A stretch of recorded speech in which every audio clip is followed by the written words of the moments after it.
welcome everybody for joining this program. I request all of you to mute your microphone if you are not speaking for this program. Kindly mute your microphone. Okay, thank you. So we are very happy to welcome all of you for this very interesting program, which is organized by the physics discipline of IIT Gandhinagar.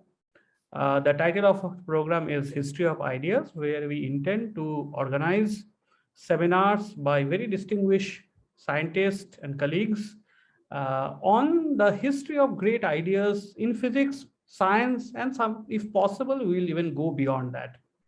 So today we have very distinguished two colleagues, Professor Ravinder Puri from IIT Gandhinagar and Professor Gautam Menon from Ashoka University. We are very grateful that they have agreed to give this seminar. So the first seminar will start by Professor Puri, who is from physics discipline of IIT Gandhinagar. Professor Puri is a very well-known and leading physicist who has been associated with BARC for many years, and now he is a visiting professor at the physics discipline of IIT Gandhinagar. Professor Puri is a leading expert of quantum theory, particularly quantum optics. He has written authoritative textbook on quantum mechanics as well as on quantum optics. We are very grateful that he is giving this talk on the history of quantum mechanics. Professor Puri, the space is yours. Thank you, Sudipta, for giving me this opportunity to talk on a topic close to my heart. I'm sure that, in our conversations, even casual conversations, I must have talked about these things many times. Well, as you know, I'm going to talk on the history of quantum mechanics since its conception to its birth. Well, and this talk is based on the first chapter of my quantum mechanics book and other references, which of course I have mentioned here, but well, I will project maybe at the end. You will find these and many other references in the book itself.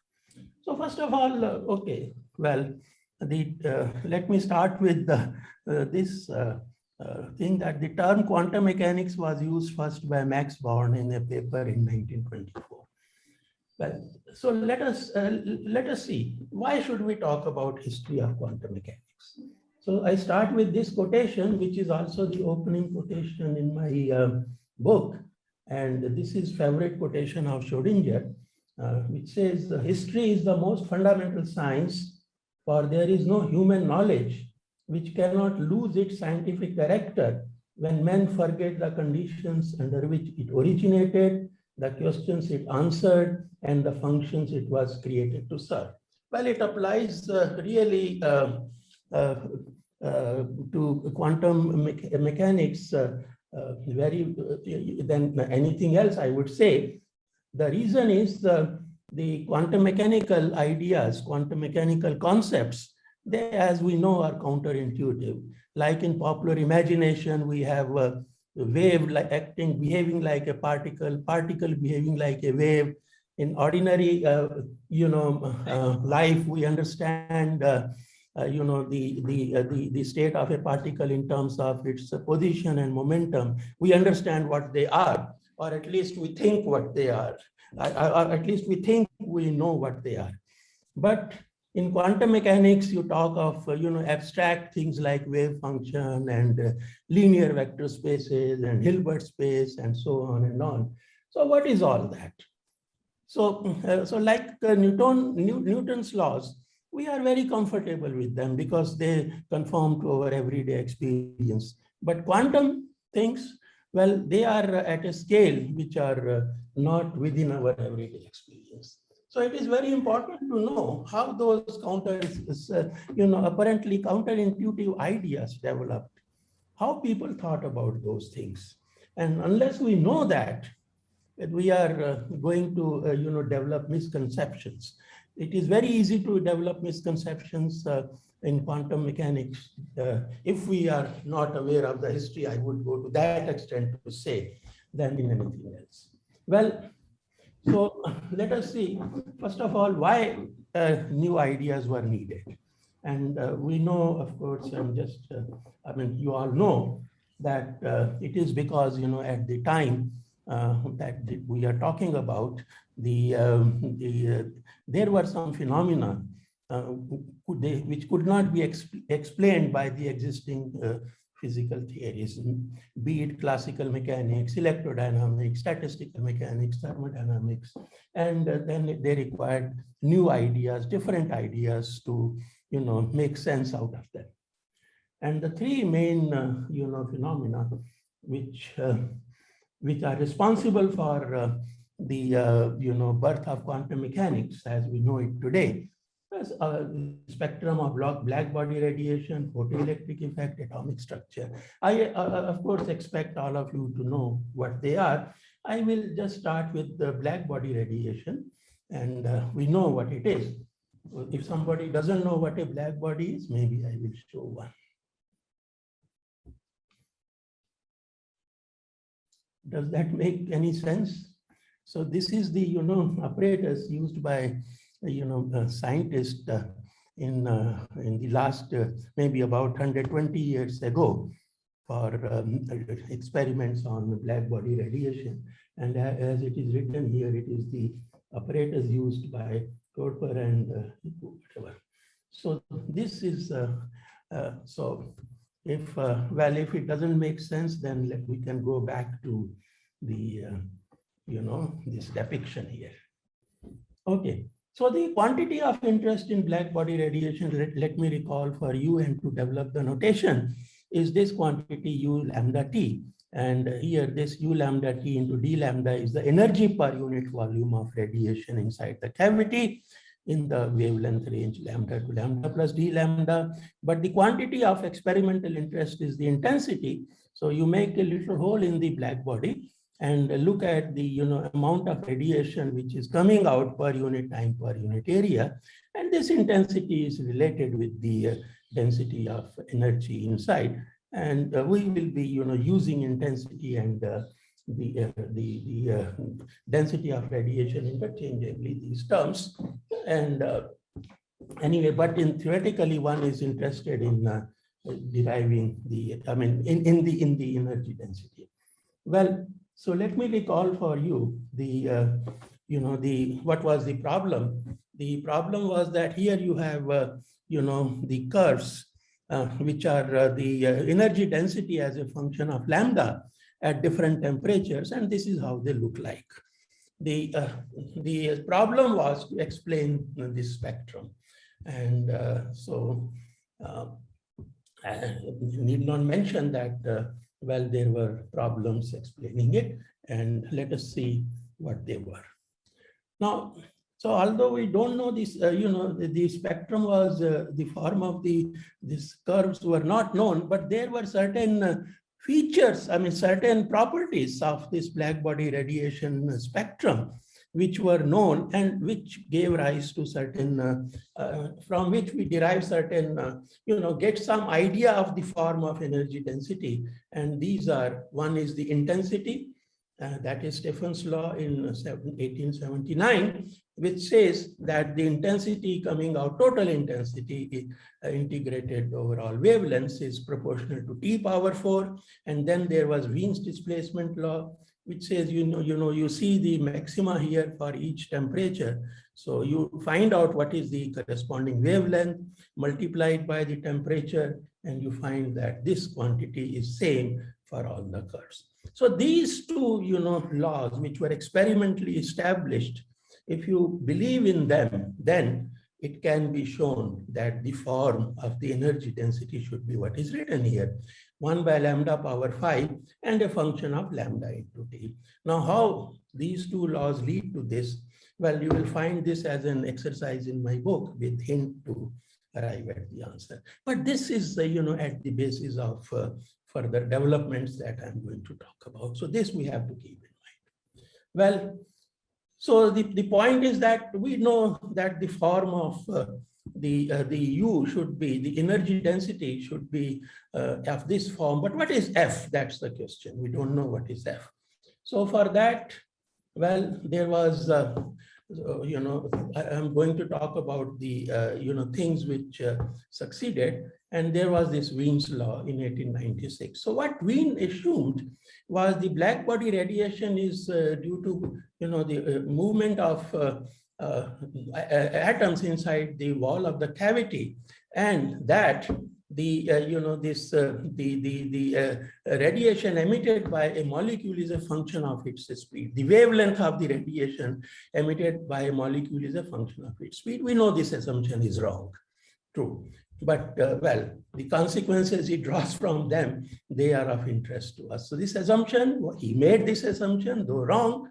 So, but then he said, then he looked at the distribution of speed using Maxwell-Boltzmann law for velocity distribution, which is written here.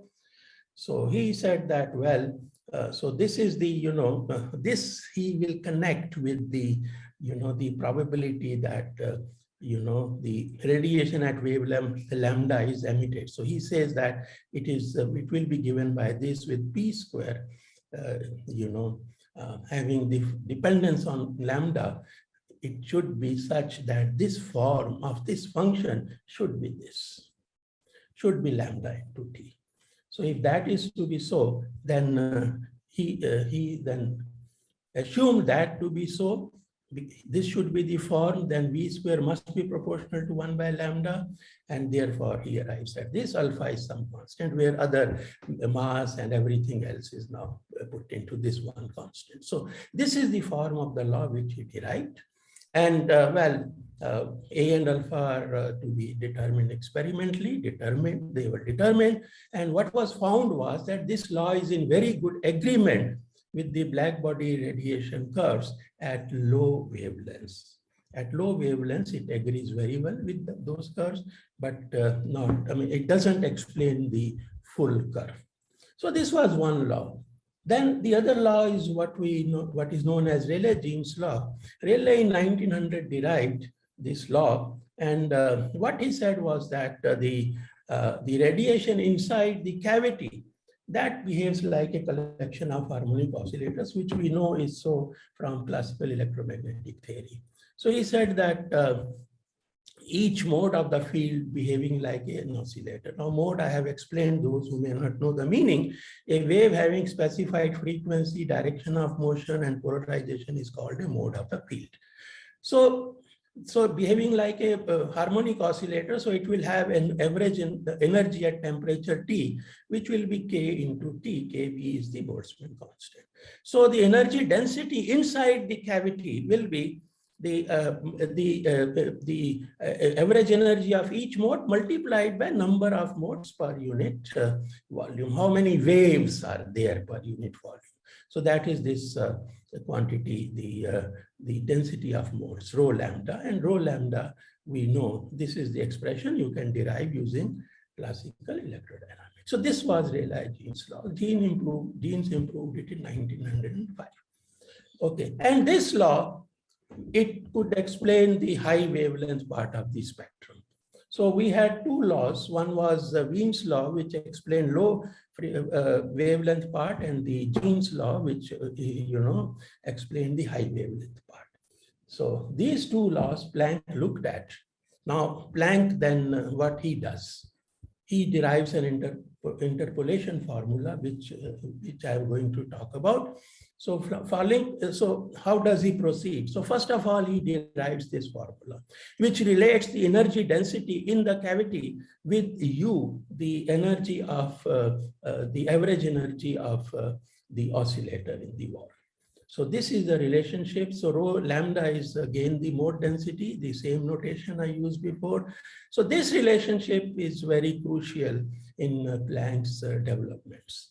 So this relation between the energy density and so this is the capital U is the energy of average energy of an oscillator in the wall of the cavity. Then he goes to the thermodynamic relation. This is the basic thermodynamic relation which we all know, temperature expression in terms of entropy, S is entropy, and U the energy.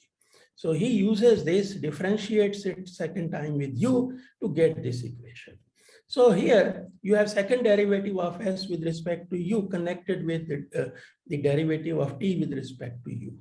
Now this right-hand side, del t by del u, he writes it by assuming Wien's law for one part of the spectrum and Rayleigh-Jean's law for the other. So in the Rayleigh-Jean's law, u is u is just kBt, and so this expression, the right-hand side here evaluated gives you this. Mind you, here I should mention that you see this Rayleigh's law came in at around the same time in 1900 when Planck was working on this. Planck's paper doesn't refer to Rayleigh's law. He simply says that, you see this, he takes Wien's law and says that for the other end of the spectrum, that u is proportional to t. He writes some proportionality constant here, not the Boltzmann constant. So and then he proceeds. So, but anyway, it doesn't matter because at the end, we'll see that, of course, he is going to determine KB also experimentally.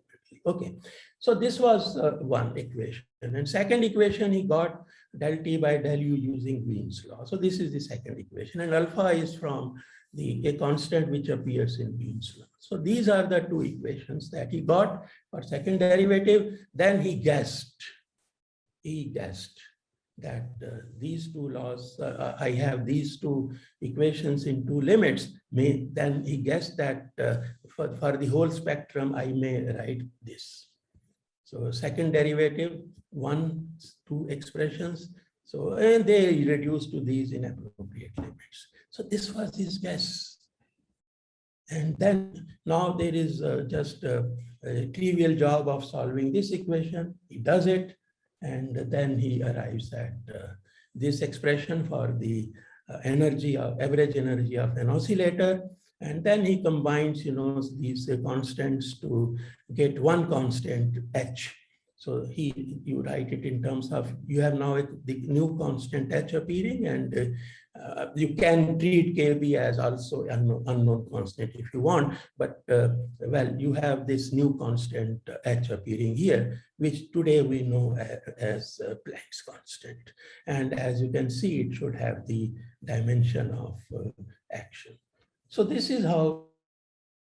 Then, of course, the next step is the trivial that, well, he then uses his relationship to convert this U, the oscillator energy, into the field density inside. So whether you write it in terms of wavelength or frequency, it doesn't matter. So on comparison with experiments, he found H is this and KB is this. Now, you see, this comparison with the experiment is not curve fitting, which is done. It is done in a different manner.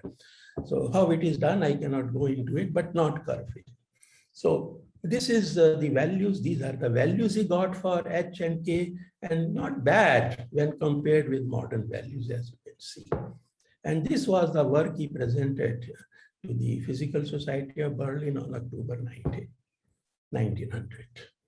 Okay, so this is the interpolation formula. And now you see, by some mysterious happening, the interpolation formula of Planck turned out to be exact.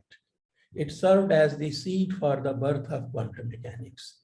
We should therefore not be surprised by quantum mysteries like mystery of entanglement. For mystery is in the DNA of quantum mechanics, as you can see, as it was born from the interpolation formula, which mysteriously turned out to be exact. You see, don't expect an interpolation formula to be this. So, some divine power. Okay. So after its successful agreement with the experiment, Planck started thinking about the theory to support. And then I'm going to describe his theory the way it is originally, not the way it is in textbooks. So, the Planck's theory is based on adopting Wien's model of Blackbody radiation, whereby oscillating atoms in the cavity wall emit and absorb radiation from the cavity to reach the state of equilibrium. Main ingredients of his approach. So you see, first of all, you recall that we had this relation which we derived using Stefan's law and this displacement law of mean, and this second one, which Planck has derived, combine these two, and Planck came to this relationship that is temperature expressed in this form. Then the next step he takes is he uses the thermodynamic definition of temperature. For T, he puts du by ds and integrates and gets S as a, so he finds that S is a function of U by nu. So this is a key result that he is using in his further development. So this result that S is the entropy is a function of the energy per oscillator divided by nu. We have to keep this in mind. Okay.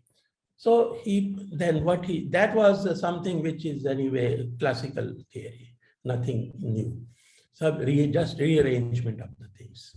Then, but here is the radical assumption that energy of an oscillator can only be an integral multiple of an energy unit epsilon. This is radical assumption here, new radical assumption. So hence, if there are n oscillators, their total energy can be just P into cap. P is a positive integer, and each oscillator can have energy which is again multiple of epsilon. It can be 0, 1, 0, 1, 2, 3 times P times epsilon. So this is there. Then you see that he wants to use the formula he derived, that entropy. You see, in fact, Planck has mentioned later that when everybody was busy solving Blackbody radiation problem using relationship between the energy and intensity of the radiation, energy of oscillator and the intensity of radiation, he was more, let me see if I can get his quotation here. Yeah. On the other hand, he says, on the other hand, I suspected that the fundamental connection lies in the dependence of entropy upon energy. So this is the thing, as the significance of entropy had not yet come to be fully appreciated, nobody paid any attention to the method adopted by me, and I could work out my calculations completely at my leisure with absolute thoughtfulness. Okay, so this is, you see, he realizes he's just explaining what is the difference between his approach and that of others. Okay.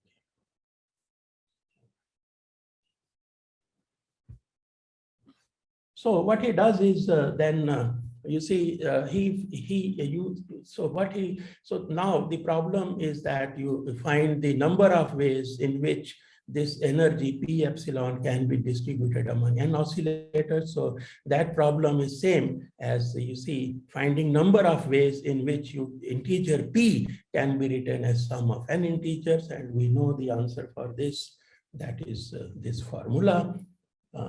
From combinatorics, one gets this formula. So this W he uses to find entropy of the n oscillators and using Boltzmann's formula. And for that, he uses Stirling's approximation, and then he just writes this here. Okay, so this is the entropy expression that he gets. Now this must, but he has shown already that S must be of this form, U by nu. So if you see, compare this, so it means that U by epsilon should be proportional to U by nu, or in other words, epsilon should be proportional to nu. So this is how he came to the conclusion that energy unit for the radiation at frequency nu, or the oscillations at frequency nu, is actually nu. Okay. So this then next step is then almost trivial. Put it here, then use the, now again I should mention that this S that he has found at the entropy is statistical entropy, not thermodynamic entropy. But it is assumed that statistical entropy is the same as thermodynamic entropy. So all the thermodynamic relationships involving the entropy are extended here. So he uses this, and then it is obviously, very simple, straightforward to show that so you use this thermodynamic relation for T and come to this, and this is his interpolation formula anyway. So you see, this is how the concept of quantum arose as a consequence of blackbody radiation studies. Then, so that was one problem. Then the other problem, photoelectric effect, we, as I said, I expect all of us to know that. So in 1905, as we know, that to understand, I mean, to explain the photoelectric effect experimental results, so Einstein introduced the hypothesis that mind you, I'm sorry, I will go back. One more point I want to make here is the following, and it is that, you see, Planck here, really speaking, when he does this, he says that the oscillators, they can have energy, oscillators in the cavity wall can have these energies in integral multiple of a basic unit. He doesn't say they absorb or emit in units of, that radiation is absorbed and emitted in quantum. But we all, attribute this to him, that he said that. And so we interpret his assumption of, the oscillators having this discrete set of energies as if it is absorbing and emitting the, radiation in units of quanta. In fact, at that time, there was a lot of criticism of his work, that what is he talking about? You see that he's treating the radiation in the cavity, all those mode distribution formulae and all that, everything. He's treating it as a classical thing, and then whatever, things coming absorbed and emitted in units of quanta. So there was a lot of criticism. Anyway, now Einstein assumed that, as we all know, that field has, a quantized energy, and in the units. So in this h nu, alpha into nu, when the frequency is nu, and this alpha constant, when you determine it experimentally, it turns out to be Planck's same as Planck's constant numerically. So then it means this is Einstein's hypothesis we all know about. The quantum of electromagnetic field energy introduced by Einstein was named photon in 1924 by G.N. Lewis, a chemist. I know a lot of physicists, they feel embarrassed that, you see, this photon was named not by a physicist. Well, and then again, we all know of Rutherford's atomic model, how its stability was, it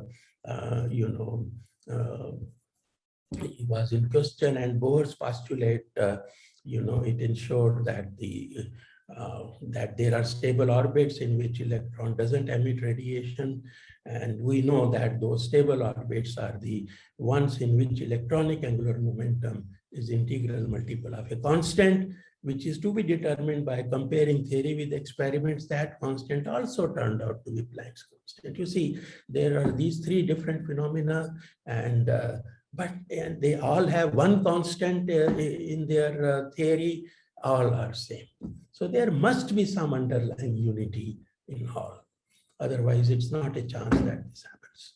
Now, again, what will be very useful for us later is that Bohr's, atomic model assumption was generalized by Wilson and Sommerfeld to this formula, that you see this, you have a particle moving in a closed orbit, and this is, you find out the integral of P over the orbit. So this indicates, integral over closed orbit. So integral of P over the orbit, that must be integral multiple of H. So this was the postulate, and so this came out of a special postulate of Bohr for hydrogen atom. So this is referred now as the formula for old quantum condition. And the way of solving problem, at that time, or in old quantum theory, were solve classical equation. Whatever value of you get for closed orbits, put it in this equation, in this condition, and that will give you the restrictions on energy or frequency. So this is how old quantum theory problems were solved. And then there was also Bohr's correspondence principle, according to which you see if your quantum number n is very high, then your quantum result should reduce to the classical ones. So all those things you see were used very much for various problems. But the problem of really deep interest at that time was so-called dispersion theory, the theory of refractive index. And that is a lot of active. In fact, people were applying quantum theory to that and so on. But I'm not going into it. It will, take me far away from what we are doing. Requires a lot of time for the discussion. So I will straight away go to Heisenberg's theory, which is the birth of matrix mechanics. So in between, as I said, the activities were mostly around understanding the dispersion. So many concepts came. In fact, they applied even Einstein's A and B coefficients theory. Then there was Cramer's equation. So concept of transition probabilities emerged and so on and on. Okay. Now, what does Heisenberg do?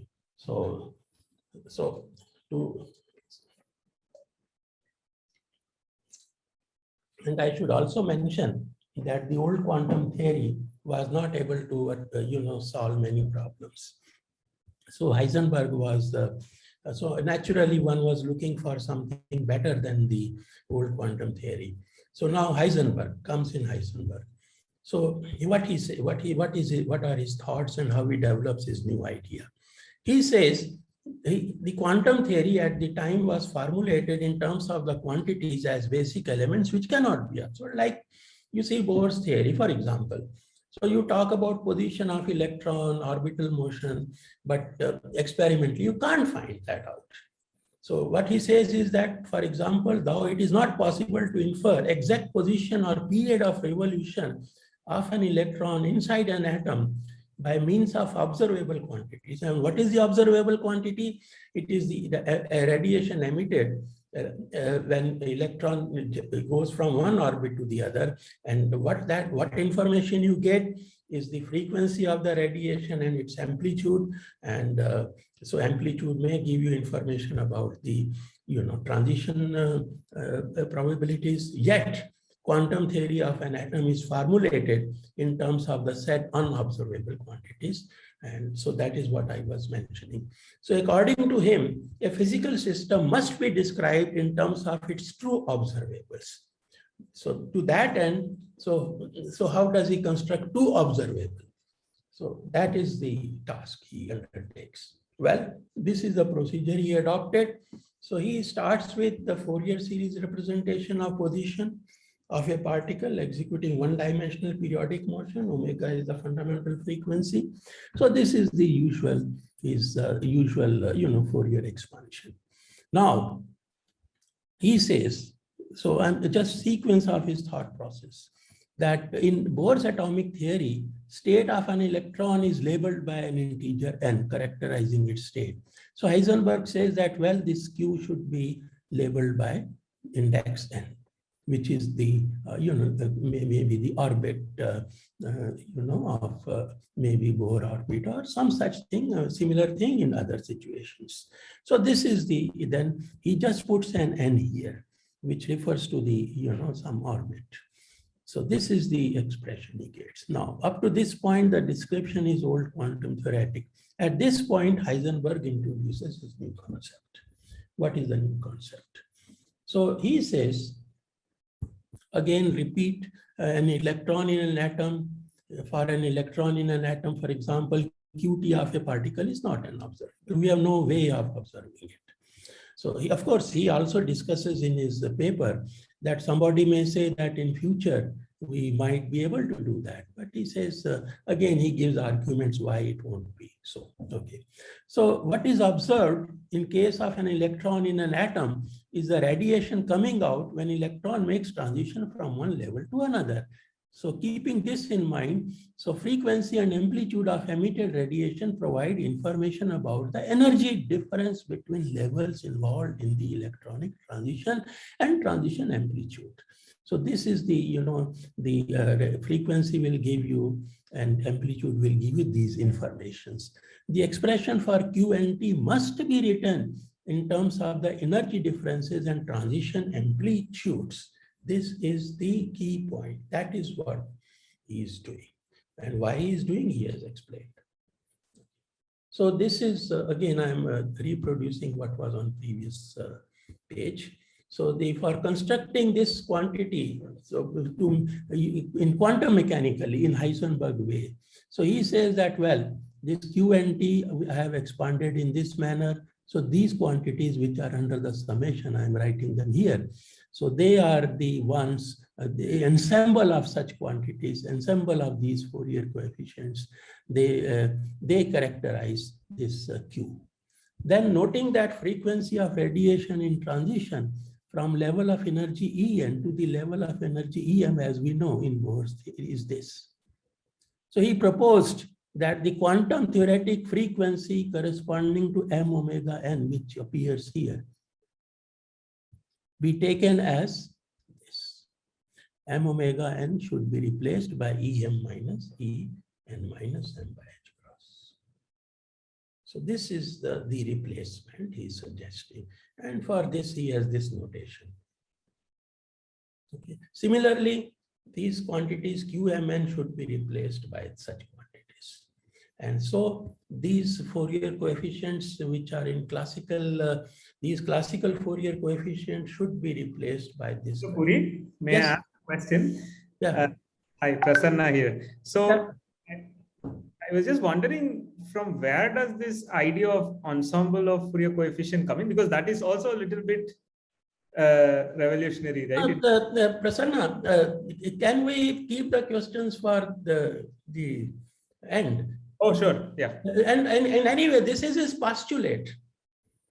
So that is his idea is, you see, you can see that that idea comes that the information that we can get is only about these frequencies written here and amplitude. So he just replaces it. So that's it. So by ensemble is just collection of these coefficients. Okay. All right. Then, so this is the, kind of correspondence he's suggesting. So the quantity Qt, which original quantity is now represented by ensemble. If ensemble gives you some other connotation, you can say collection of these quantities. So he's going to put them in, so what he's going to do is he's going to put these in place of this, he's going to put this, that's it. But I'm using his terminology, his language. The question that Heisenberg asked next was, how is this quantity Q square T to be represented? Or for that matter, higher powers. So that he addressed again in a simple manner. So you write Q square NT by just multiplying Q and T Fourier series with itself and write it in this form. So you see that now these quantities here, these quantities under the summation. So they are there, they will now represent the quantity Q square and T. In his language, the ensemble of these quantities is, would be representing now this quantity. And so we have to construct the quantum analog of this following the procedure that he has given. So this quantum analog of this will be denoted in this way. So you see that P into omega n is replaced by n omega of n and I. So this is what he's doing. And then the next part is to find this other quantity. I don't go into details, obviously not possible. So he comes up with the formula. Yes, he does it. And it's based on very simple consideration. He simply uses this easily verifiable relation between frequencies.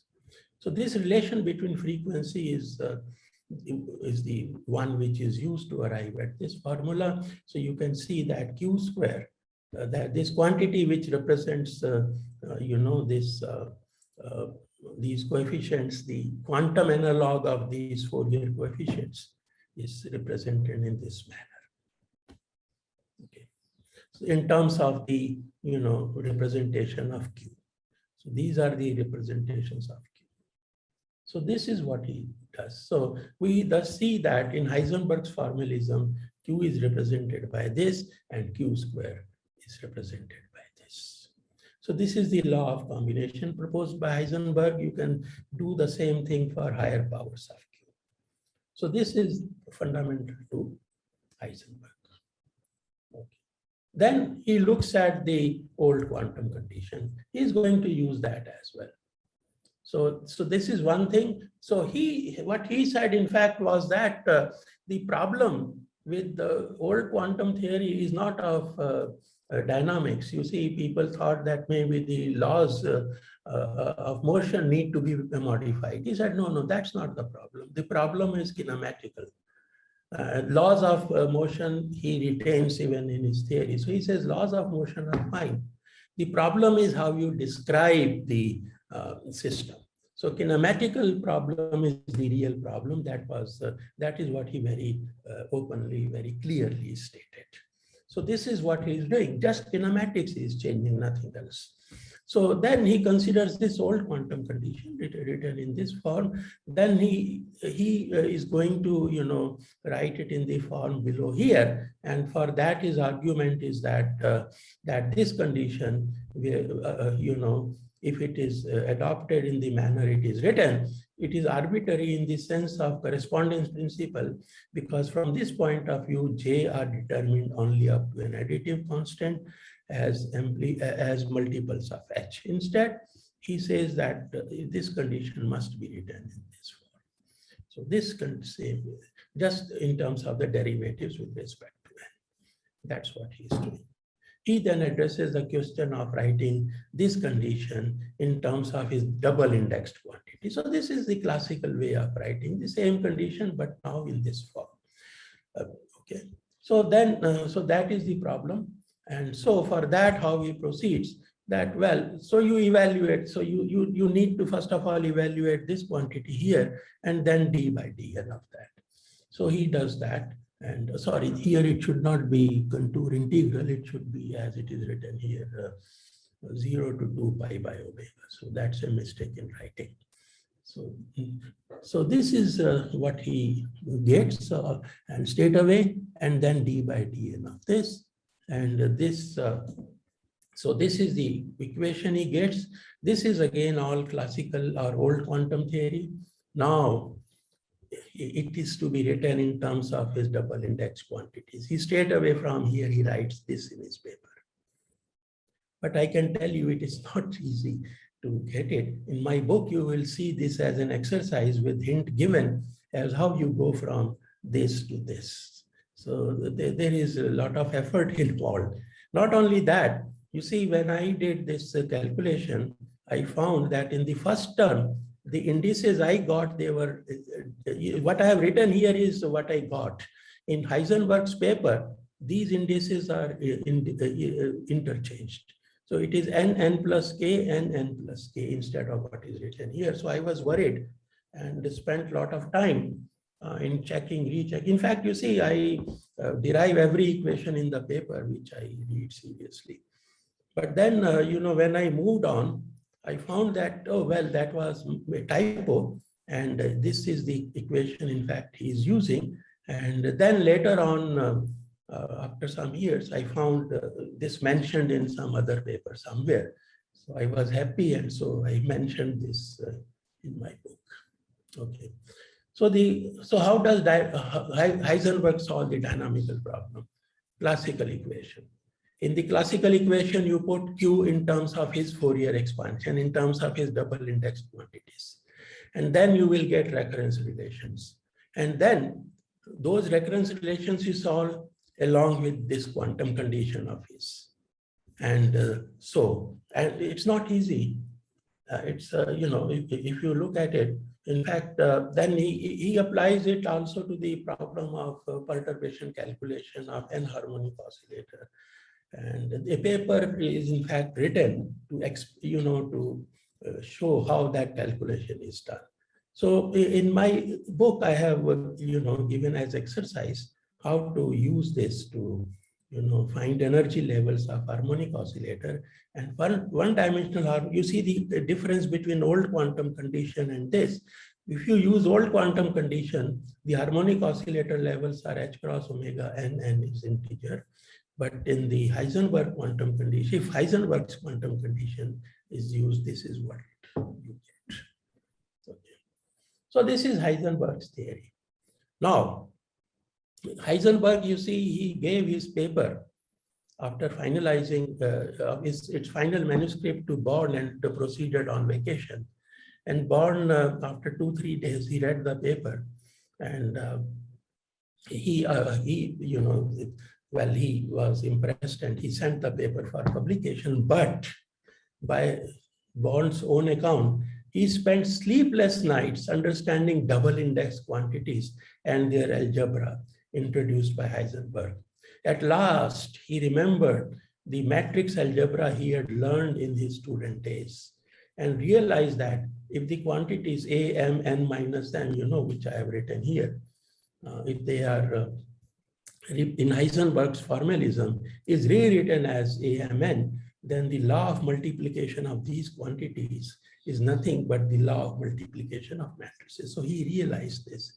Heisenberg, the father of what would be known as matrix mechanics, did not realize what occurred to Born, as Heisenberg was unaware of the existence of the concept of matrices and their algebra.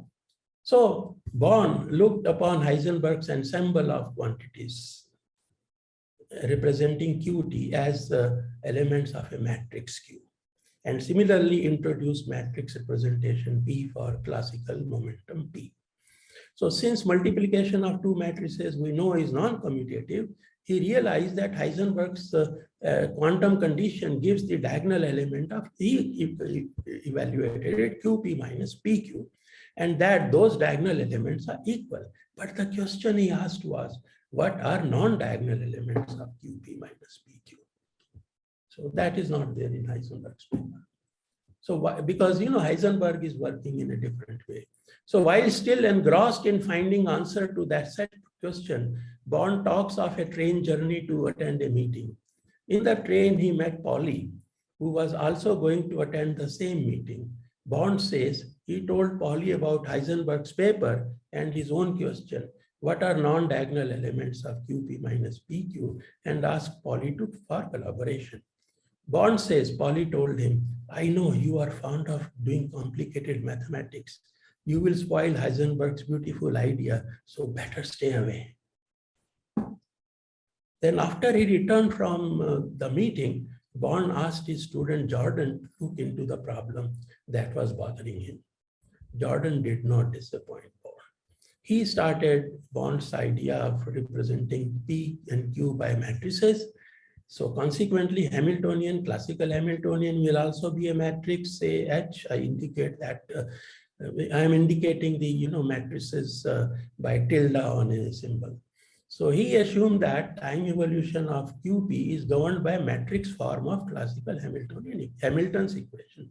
So you see, these are Hamilton's equations now. So Q, H, and P in ordinary in our classical Hamilton equation is now put tilde on each of them.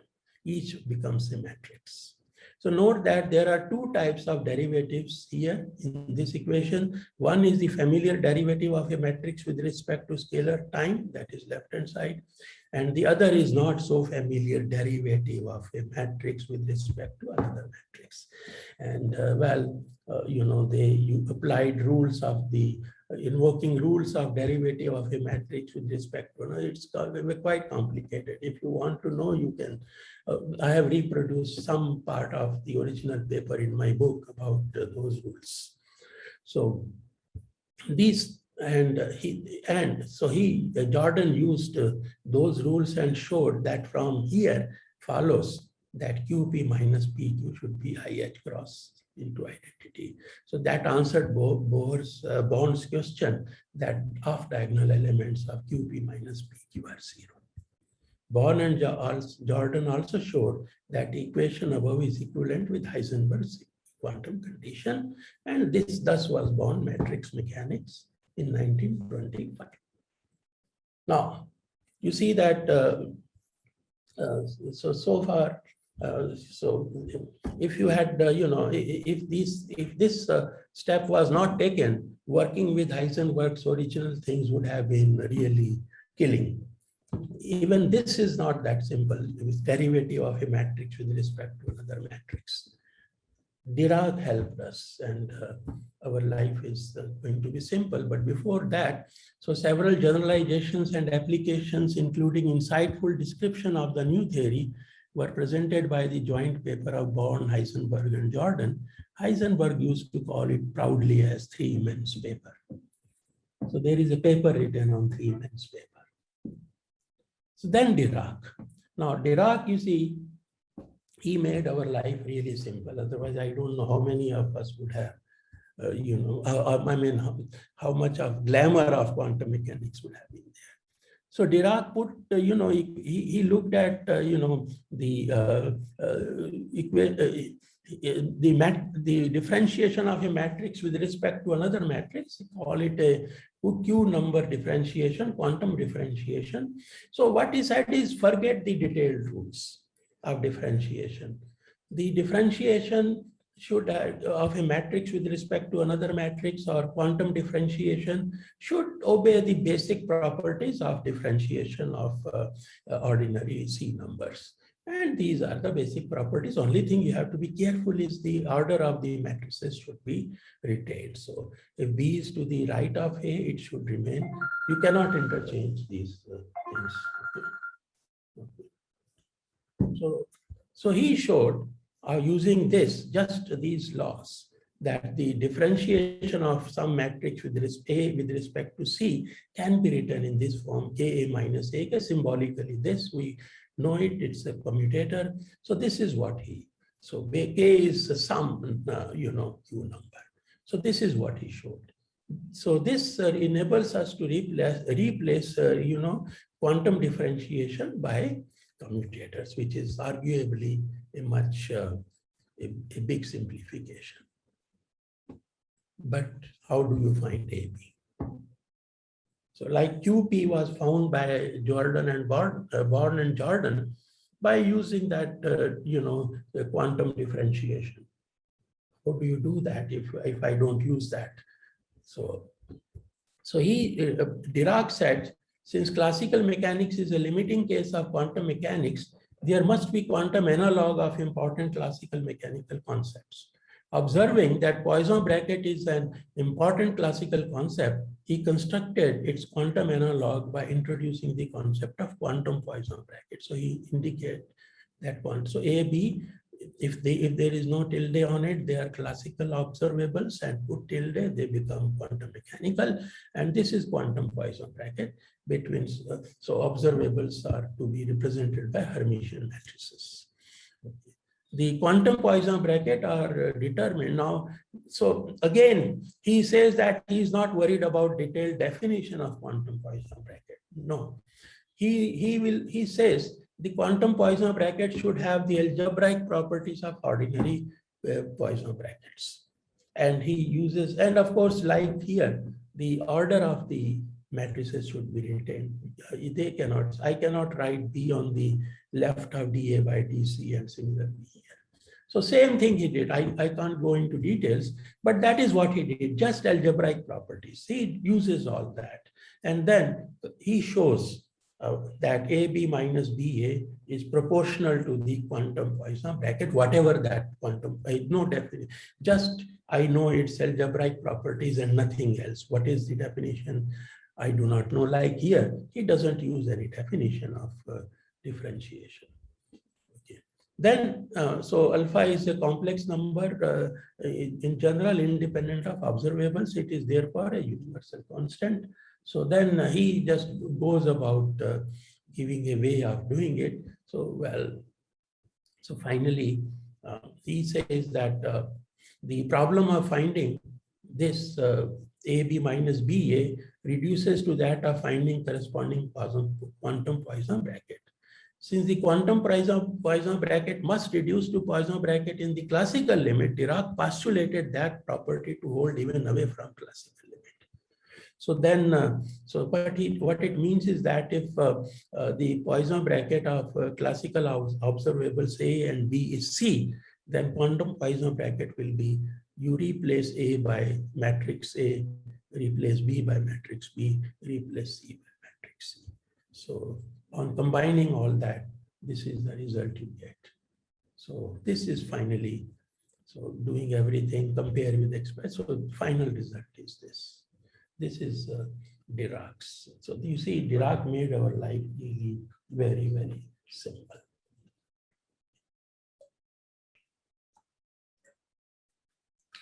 All right. Now, you see about Heisenberg's work. So I think it is interesting, this conversation between Einstein and Heisenberg, which took place in 1926 in Berlin. So Heisenberg told Einstein, we cannot observe electron orbit inside the atom. A good theory must be based on directly observable magnitudes. Einstein says, but you do not seriously believe that none but observable magnitudes must go into a physical theory. Heisenberg, he is surprised by this statement. He says, isn't that precisely what you have done with relativity? Einstein says, possibly I did use this kind of reasoning, but it is nonsense all the same. You see how Einstein has changed his position. And then another conversation with his friend, Frank. So Einstein tells Frank, a new fashion has arisen in physics, which declares that certain things cannot be observed and therefore should not be ascribed reality. His friend says, but the fashion you speak of was invented by you in 1905. Einstein says, a good joke should not be repeated too often.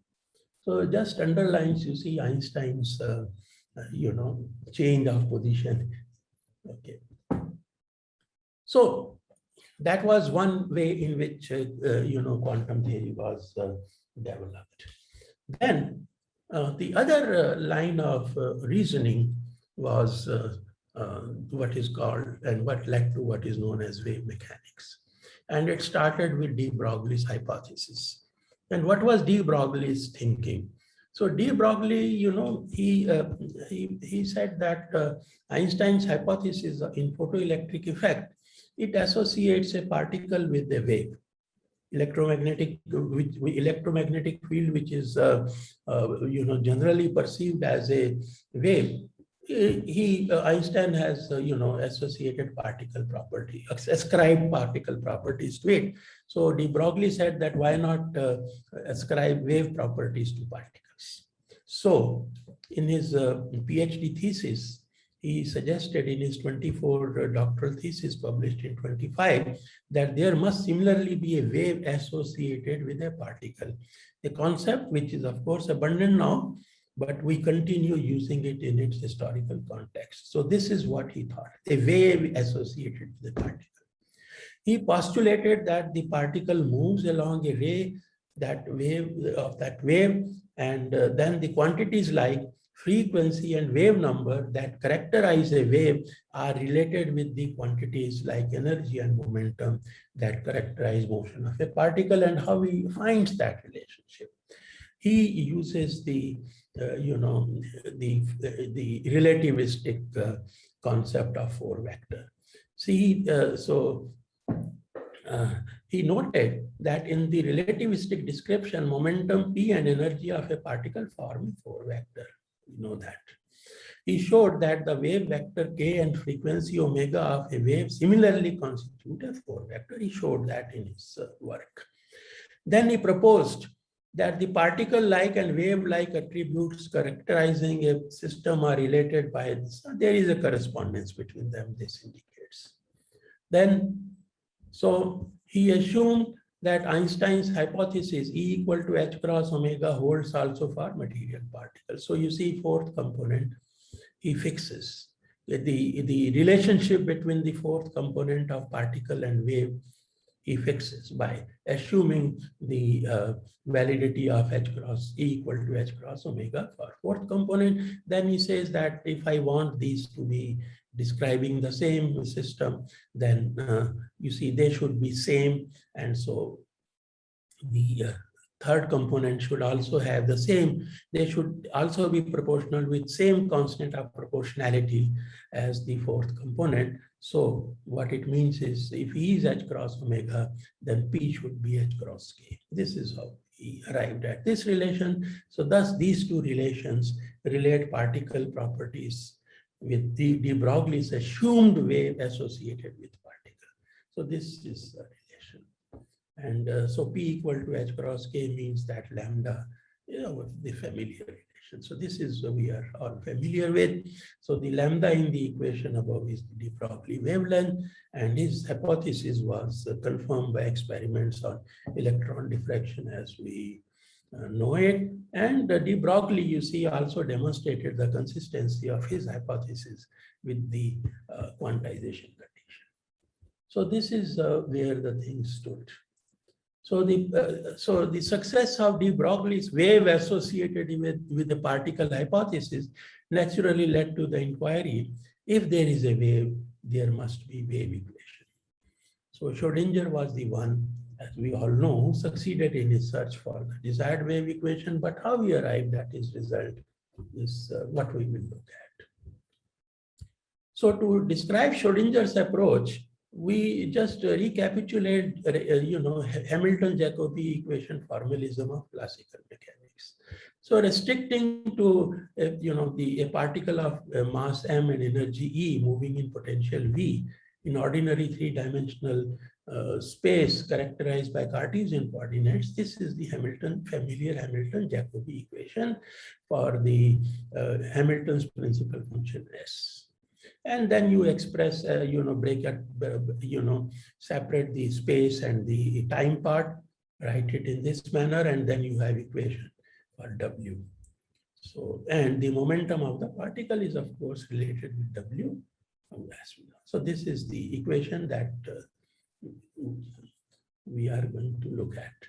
Now, this equation for W resembles the Eichhorn equation of optics. So what is this? So this is the this is the equation, so-called Eichhorn equation of optics. And what is it? It describes the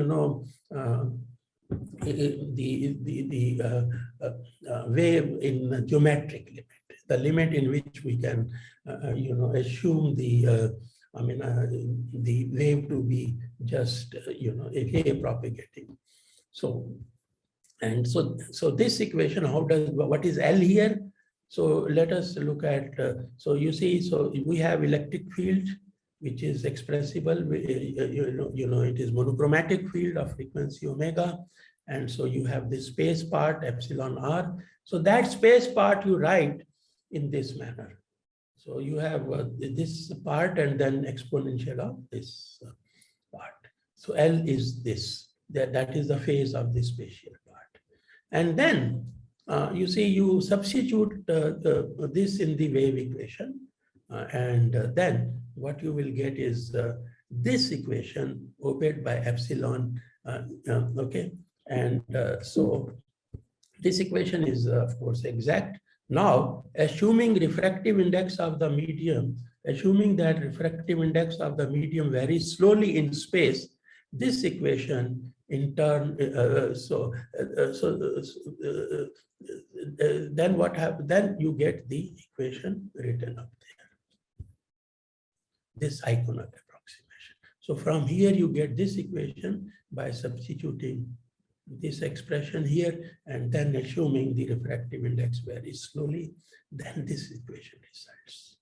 So due to the resemblance of these two equations, this is Hamilton-Jacobi equation, and this is equation of geometric optics. So, so Schrodinger observed like this equation is an approximation of the wave equation, then of the electromagnetic wave equation. Similarly, this must be an approximation of some wave equation, and he carries this analogy further to arrive at the equation that we are familiar with.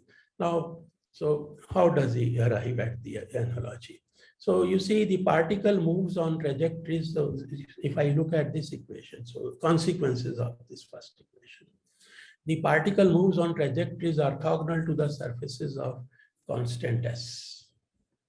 And the light rays in geometric approximation move along rays orthogonal to this phase, you see.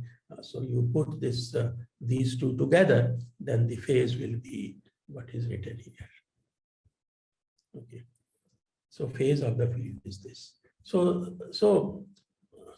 with this analogy, so there is analogy between S and this quantity phase of the electromagnetic field.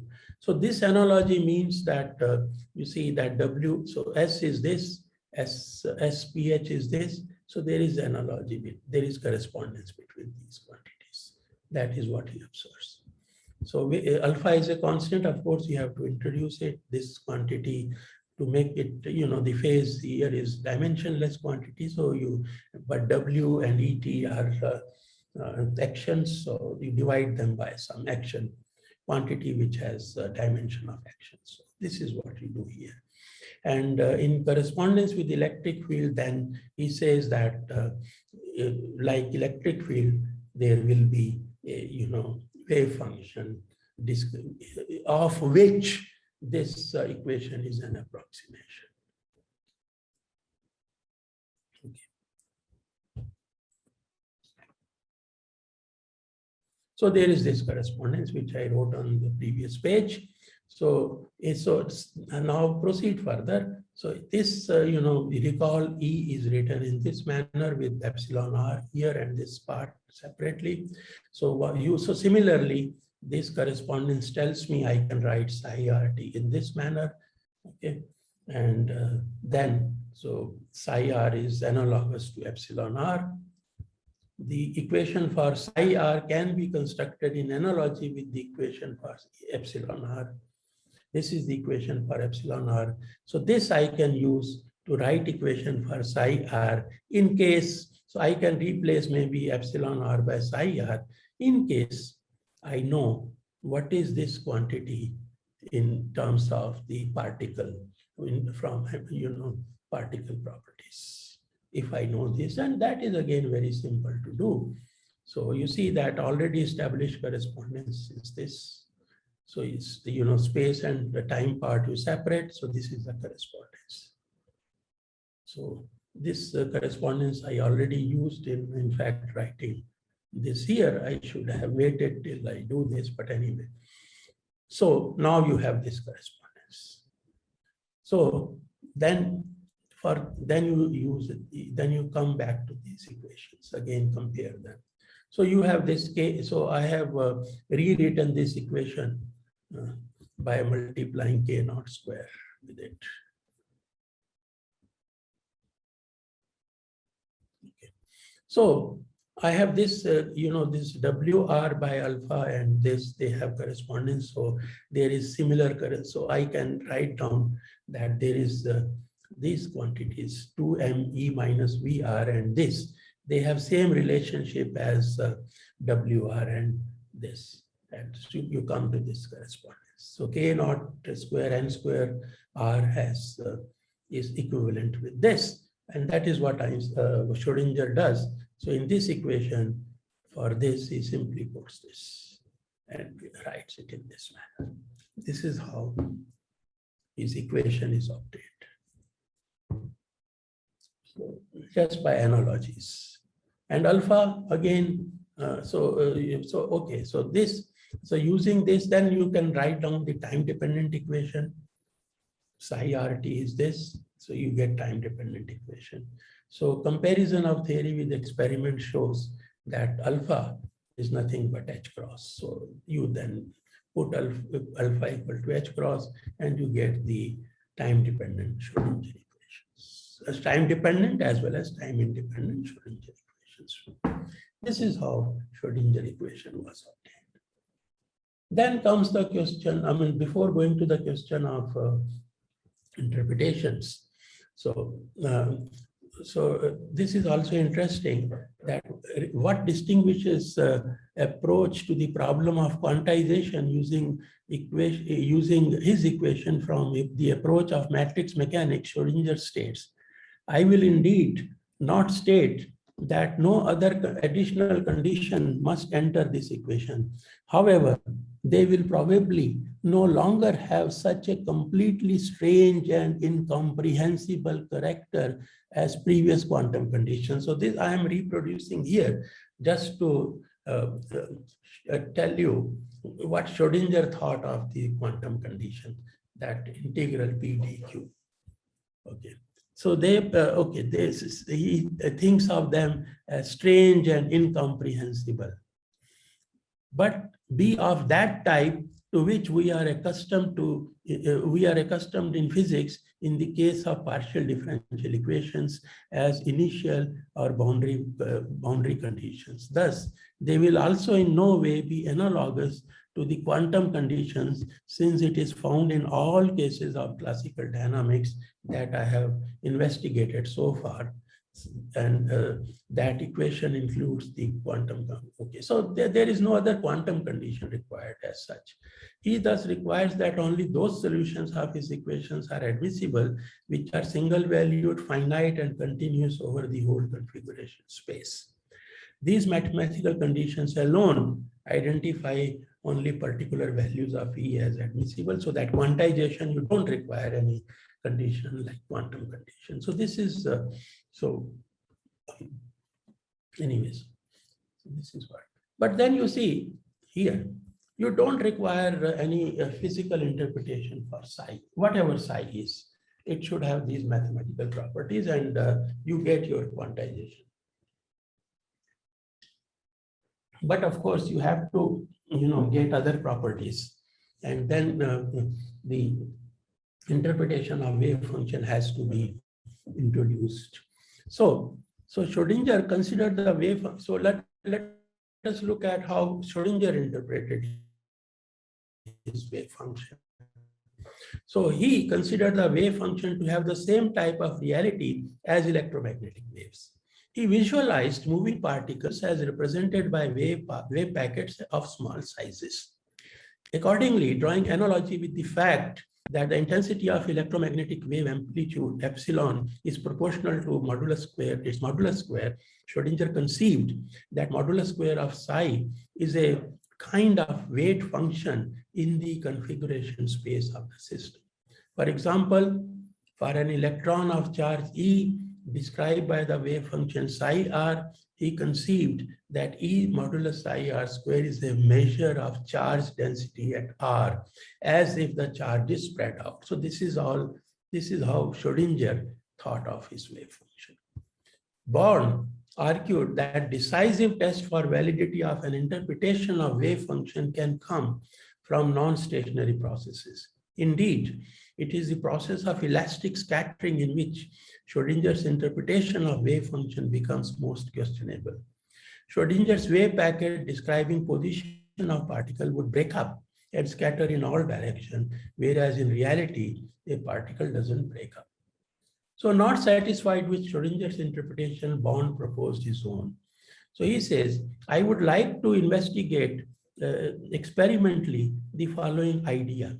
The guiding field represented by a scalar function psi of the coordinates of all particles involved and time propagates in accordance with Schrodinger's differential equation.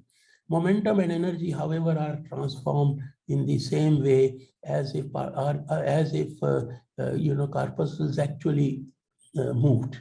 According to Born interpretation, in different realizations under the same condition, mod psi square gives the probability, and this is our usual thing. So this is the last transparency. So the statistical interpretation of the wave function describes states in quantum mechanics. It thus replaced the classical determinism by indeterminism, uncertainty, and probability. Einstein was very reluctant to accept this. So I am quoting the next from one of his biographies. Though he did not believe in a personal God who interacted with man, but he believed that a divine design was reflected in the elegant laws that governed the way the universe worked. His skepticism can be gauged from his comments like, God does not play dice. To which Bohr responded, Einstein, stop telling God what to do. Or on the measurement postulate, he says, you mean moon is not there till I look at it. No wonder, as they say, strange are the ways of God. In the meantime, mystery of quantum mechanics continues to baffle all believers as well as non-believers. So, thank you. Thanks a lot, Professor Puri.